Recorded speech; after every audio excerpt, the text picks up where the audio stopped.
Nous sommes devant un directeur qui n'est pas un produit déjà de la santé, tout le monde le sait, parce que tout simplement, ayant été nommé par le président Macky Sall à l'époque, et sous la bannière de l'ancien ministre de la Santé, Abdoulaye Diouf Sarr, avec qui il aurait des liens de parenté. Mais aussi, rappeler que ce directeur est un directeur aux habitués qui ne respecte pas sa parole. Parce que nul n'est censé ignorer qu'avec ce même directeur, on a eu à signer 2 protocoles d'accord. Un en 2023 qui n'a pas eu à respecter et un autre en 2024 qu'il n'a pas non plus respecté, ce qui nous avait valu le mouvement d'humeur que nous avons connu dans cette année 2024. Et avec l'intervention du gouverneur, nous avons tenu des séances de travaux au niveau de la gouvernance qui ont contribué à l'accalmie de ce climat social que tout le monde connaît aujourd'hui au niveau de l'hôpital. Mais malheureusement, on est devant un directeur et son président de conseil d'administration qui sont en train de donner des coups bas au personnel et en particulier aux représentants du personnel du centre hospitalier régional de Ziguinchor. Parce que tout simplement, pour le directeur, sa politique consiste à diviser non seulement les syndicats au niveau de la structure, mais encore diviser le personnel en choisissant dans les différentes corporations une corporation qu'il porte au détriment des autres. L'autre chose, c'est le chamboulement de l'organigramme de l'hôpital. Tout le monde sait que dans chaque établissement public de santé, il y a un organigramme qui définit les différents services qui y sont. Et au niveau du centre hospitalier régional de Ziguinchor, comme je l'ai dit tantôt, la gestion clientéliste du directeur a fait qu'il a trouvé un certain organigramme qu'il a bel et bien voulu disséquer en dégommant certains de leurs fonctions et nommer d'autres, comme il le dit, en qui il a confiance. En réalité, c'était tout simplement pour pouvoir asseoir son mode de gestion qui, encore une fois, je rappelle, est une gestion opaque et pas du tout transparente. J'ai toujours demandé, surtout à ce qu'à chaque fois, avant qu'on ne pense à nous dégommer un directeur, donc je souhaiterais que les autorités de l'État auditent, ça je l'ai dit, à des pontes du ministère de la Santé et de l'Action sociale, parce qu'il ne s'agit pas qu'il y ait un problème au niveau d'un hôpital pour tout simplement dégommer un directeur. Ce que nous voulons, c'est qu'il faudrait qu'on audite la gestion qu'il a fait avant de pouvoir le dégommer. Donc dans cette même gestion, voici un directeur qui gère les fonds de l'hôpital comme bon l'entend, sans respect aucun de la réglementation. Je voulais donner simplement pour exemple le paiement récent de la dette de la CMU aux établissements publics de santé. Et voici un directeur qui, la dette qui est une dette comprise entre 2017 et 2023, ce directeur se permet de payer la motivation à des gens qui n'ont pas contribué à la constitution de cette dette. Je citerai les retraités qui sont partis entre 2003 et 2024, pour qui 2017 et 2023 les ont trouvés ici. Mais il y a 3 agents qui ont été mis en position de stage et qui continuent d'être des salariés de la structure, qui ont été mis en position de stage et qui ont travaillé de 2017 à 2023, à qui on a dit que non, parce que tout simplement, ils sont mis en position de stage, ils n'ont pas droit à la motivation. Mais là, il ne s'agit pas de motivation. Il ne s'agit pas de motivation parce que aussi, il faudrait rappeler que l'émolument, c'est-à-dire le paiement d'un salaire ou bien de quoi que ce soit, c'est l'émanation du fruit d'un travail qui a été fait. Et tout ce beau monde-là que je vous ai signifié ont déjà contribué à confectionner cette dette de 2017 à 2023. Donc aujourd'hui, pourquoi devrait-on payer la motivation à quelqu'un qui est arrivé en 2024? Parce que tout simplement, au moment où la CMU a payé la dette, cette personne-là était à l'hôpital. Même si cette personne est à l'hôpital et n'a pas contribué à la construction de cette dette, nous pensons fortement que la personne-là n'a pas droit à cela. Il y a aussi le fait qu'on ait enlevé de manière injuste la motivation qui jadis était garantie par ce directeur-là même à travers des attestations de cessation où il leur était garanti qu'ils allaient être mis en position de stage, mais cependant ils allaient conserver tous leurs émoluments. Donc chacun de ces 3 éléments qui ont été mis en position de stage ont ce document.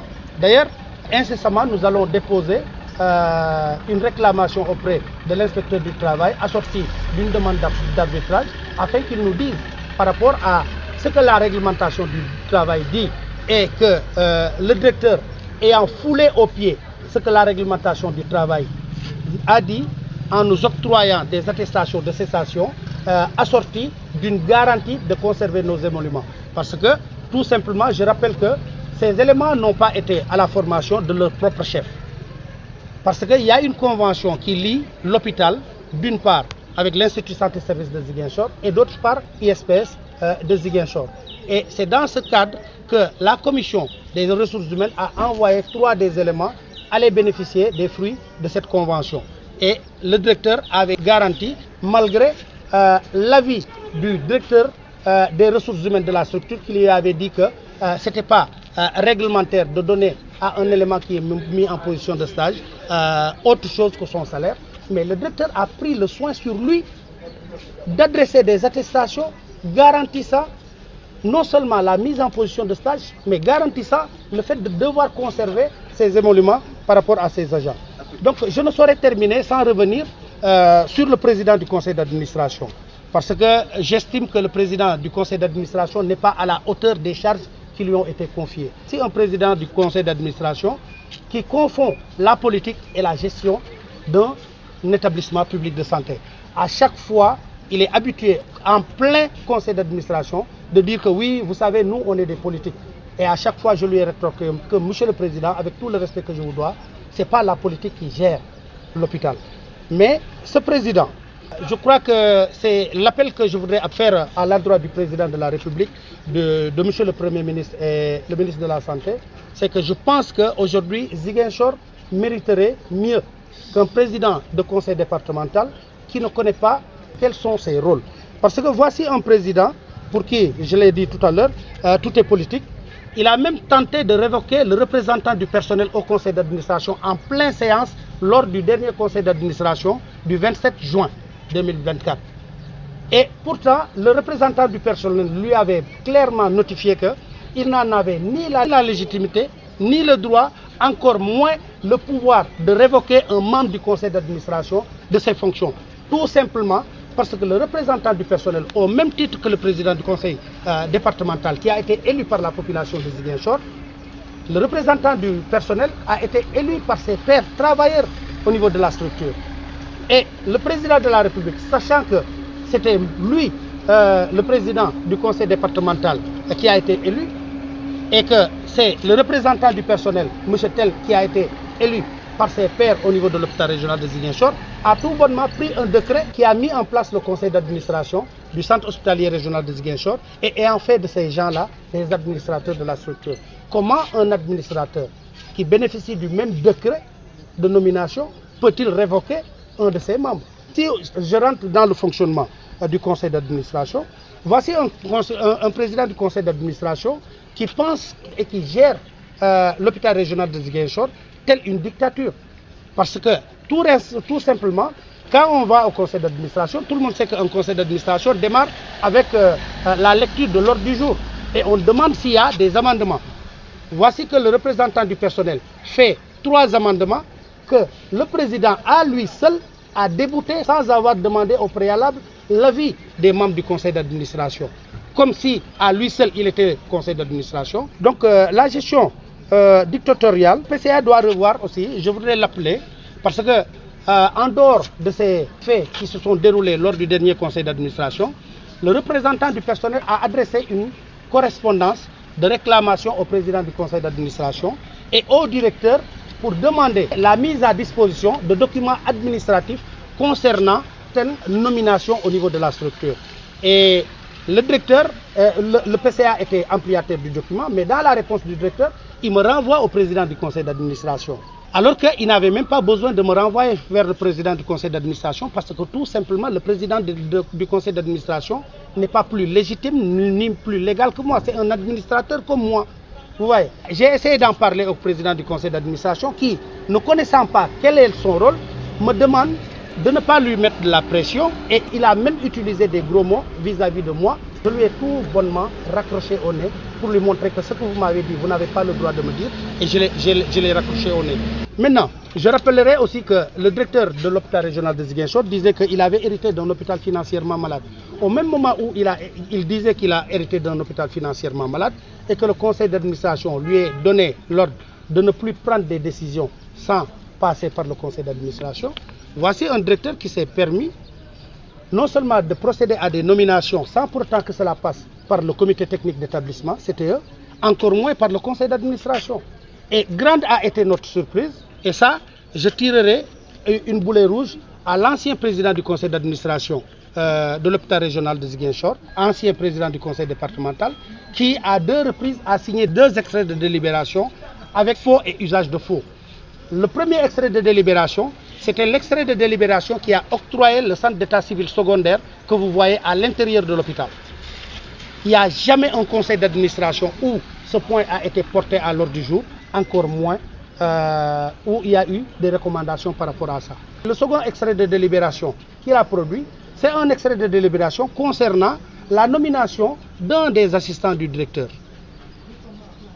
Ce n'est même pas passé au comité technique d'établissement, encore moins au conseil d'administration. Et ils ont visé le conseil d'administration du 9 novembre 2021. Et quand j'ai vu le procès verbal du conseil d'administration du 9 novembre 2021, donc il n'y a jamais eu un passage où la décision a été donnée par rapport à ce point. Ça n'a même pas été un point à l'ordre du jour, encore moins bénéficier de recommandations, ni un point même au divers. Parce que c'est le président qui nous dit que tout point discuté en divers ne peut pas faire l'objet d'un extrait de délibération. Donc je voudrais rappeler à monsieur le président du conseil d'administration d'aller revoir les textes qui régissent l'organisation administrative et financière et le fonctionnement d'un conseil d'administration. Donc, et l'autre chose, je ne saurais terminer aussi sans rappeler que nous avons une très grosse nébuleuse au niveau de la gestion des marchés publics au niveau de l'hôpital régional de Ziguinchor, dans la simple mesure où, je rappelle à qui veut l'entendre aussi, que tous les marchés qui ont été lancés en cette année 2024, du simple fait de la gestion opaque, de la gestion nébuleuse et de la gestion népotique du directeur, ont fait que le directeur qui a eu à amener dans cet hôpital et à donner des responsabilités à des membres de sa famille, a pris un de ses membres responsables, l'a mis dans la commission des marchés, qui a accompagné le marché et tous les marchés qui ont été bouclés. Quand la DSMP s'est rendu compte qu'il y avait conflit d'intérêts, on a annulé tous ces marchés. Donc, juste pour terminer, pour dire que nous sommes devant une situation d'un hôpital qui est assimilable à un malade de cancer. Et vous savez que quand il y a un cancer, il faut enlever le cancer.